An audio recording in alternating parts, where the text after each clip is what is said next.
Hello my friends, my name is Socratetris and welcome to the first episode of PHILOSOGAMING, where we talk about the influence of philosophy in games and the unique way games make us challenge and engage in the questions of our time. Today we're going to talk about the singularity. To give a basic summary, the singularity is the point when a robotic, artificial intelligence is created that is so advanced it can learn and grow in a way that is indistinguishable from humanity, or it is at least indistinguishable by humans without assistance by some other device or by a non-human or uncanny appearance.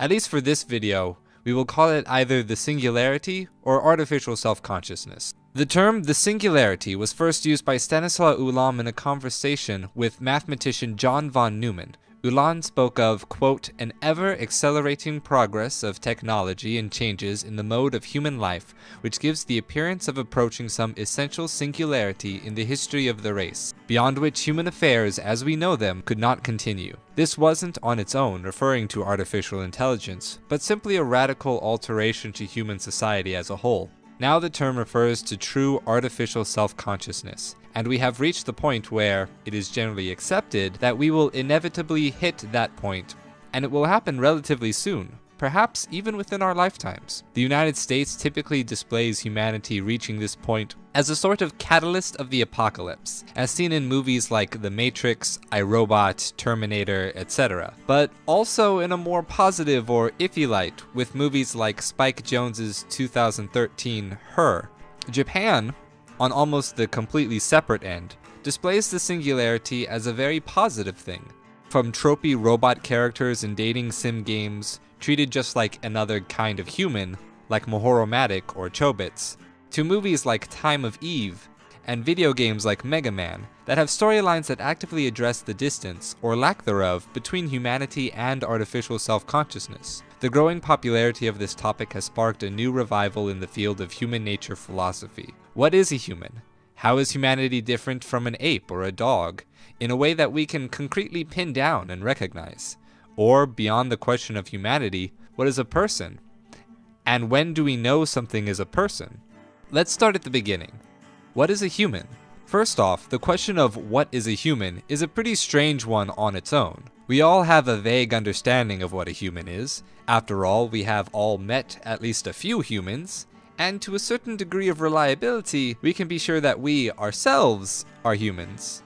But defining it has been an almost impossible task. We know we are some sort of animal, similar in kind to the other animals we call mammals and primates, and we have surprisingly little hair compared to other mammals, and surprisingly a lot of hair compared to the hairless species of mammals. We also recognize that certain kinds of actions or beliefs can either be in accordance with or counter to humanity, which we describe as either humane or inhumane. So philosophers have found it a lot easier to answer this question by answering how we differ from other animals. Most arrive at a similar conclusion.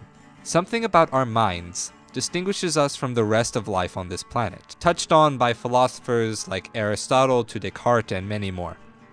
As a base, we'll turn to Cicero.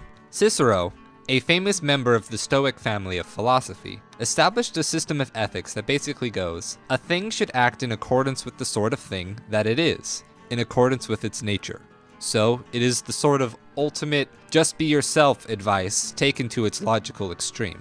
A logical extreme is a term not used to mean that something is taken too far or is too radical, but rather means taking a value or an idea as it has been expressed and using the idea's own prescriptions in order to reach the logical conclusion or logical end of that idea. So how did Cicero define what sort of natures there are? He made three general categories. Well, there are plants that live and grow wholly deterministically.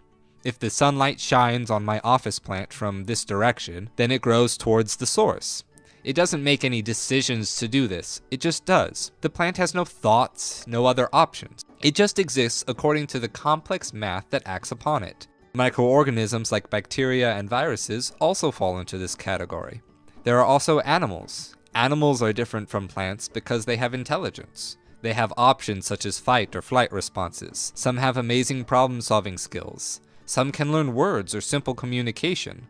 Some make basic tools. The unexpected heights of animal intelligence is really quite fascinating, but we generally consider animals, unlike humans, to be blameless things, and rightfully so. Unlike humans, animal intelligence doesn't weigh options, evaluate reasons, and then choose the best course of action or have concern for morality. Animals, for all of the complex intelligence they can possess, that intelligence is just responding to sensations. They are basically semi-determined things. There is complexity, there is thought, but animals don't direct themselves. They are directed by their instincts.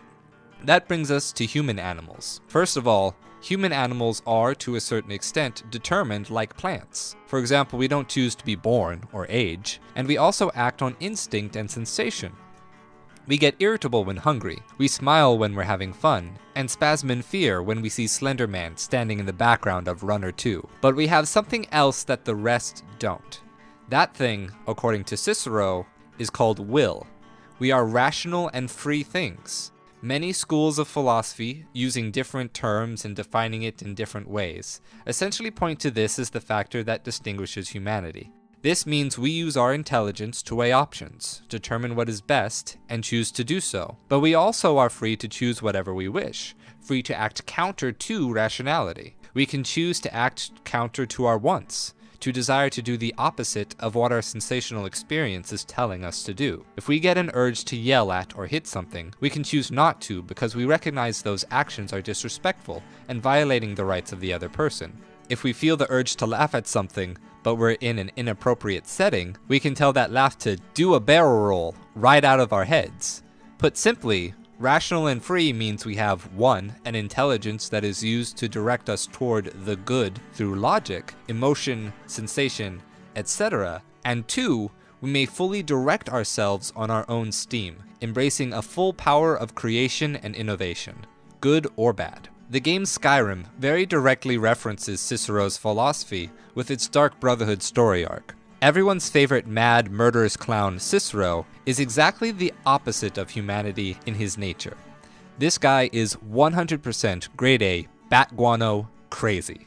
I mean, just listen to the kinds of things this guy says. Cicero can talk for a moment. Just a moment. Then Mother must be tended to. Dear Cicero will keep you from harm, sweet Mother, forever and always. He is entirely irrational, and a complete slave to the will of the Night Mother, without getting into Aristotle's distinction between slaves by nature versus slaves by convention. Skyrim's Cicero was an uncanny embodiment of an irrational and slavish thing, with a jester's hat filled with murder. It's no wonder no one shed a tear when our beloved Dovahkiin betrayed the will of Sithis and killed him with a mouthful of Thu'um. Cicero was a human, but one who lacked the capacity to recognize the humanity or personhood in others.